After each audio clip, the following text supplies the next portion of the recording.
लेकिन आईना देखती रहूंगी मैं। माँ के नक्शे कदम पे चलना है, माँ के नक्शे कदम पे चलना है, सिर्फ गुड़िया नहीं रहूंगी।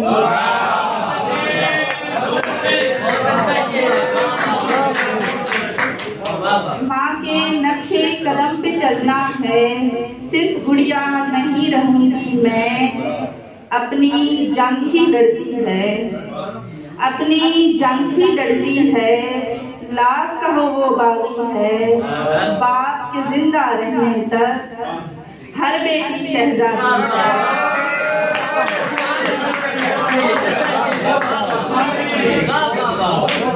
अपनी जंग ही लड़ती है, लाख कहो वो बागी है। बाप के जिंदा रहने तक हर बेटी शहजादी है। बहुत शुक्रिया।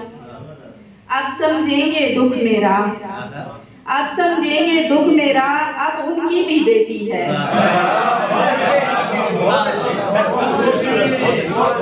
अब समझेंगे दुख मेरा, अब उनकी भी बेटी है। और बस का